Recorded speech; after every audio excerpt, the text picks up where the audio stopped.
Share your testimony. It's not time to be quiet. It's not time to sit back. It's time to release the word of the Lord. Your testimony is extremely powerful. Even if it is, I've never done drugs, alcohol, slept with a girl. That's some of the best testimonies. That's what the testimonies we want. That's the testimonies we want for our kids. That's the testimony we want to pass down to our children's children. Well, my dad was a man of faith. He lived a life above reproach. Yeah, he sinned and fell, but he never Legacy. I hope that my daughter never drinks one sip of alcohol, never does one drug. I hope it stops with me and my wife. I hope she never has to know addiction. That's what I hope. And then after she has kids, then they can say, my mom never got high or drunk and was never an addict. And then by the third generation, they don't even know what it is because they live a life unto the Lord. So we have the power in us as Christians to draw the line in our bloodline and say it stops with me. The abuse, the molestation, the addiction, the lust stops with me. And I'm not passing it on to my kids.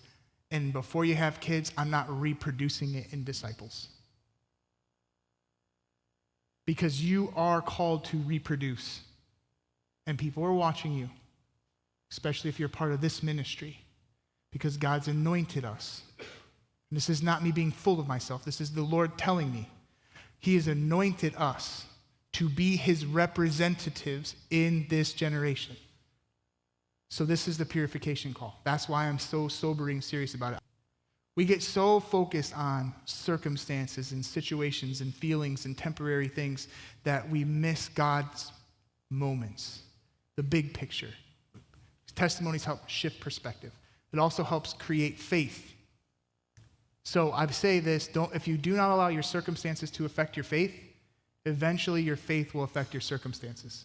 And sometimes when we're down and out circumstantially, we need somebody to come alongside and testify, be like, hey, I might not be exactly where you are, but I've been really close to where you're at. And God did this for me. And if he did it for me, he can do it for you. And if you'll let me, I'll roll with you and see you through the other side of this thing. And all of a sudden, faith begins to rise, and they don't feel alone anymore. They feel empowered by the Spirit with a brother and sister to walk with them. And then all of a sudden, we get God's reality on the situation. Why is it important to get God's reality? Because people can argue the concepts of God, but they can't say anything about the reality of your instant healing or your deliverance from addiction or same-sex attraction or whatever it is that God sets you free from. We can debate theology all we want all day long, but they can't take your testimony. It happened. It's a reality in your life. That's the realness of God in the life of a believer. And when we say that and it's true, that's why God's so specific. Thou shalt not bear false witness. Don't mess with your witness. Don't exaggerate. There's no reason to. Just tell it how it is and what he's done. And when the Holy Spirit's on that, spirit and truth together, not exaggeration, not downplaying, truth. Spirit and truth, people melt, man.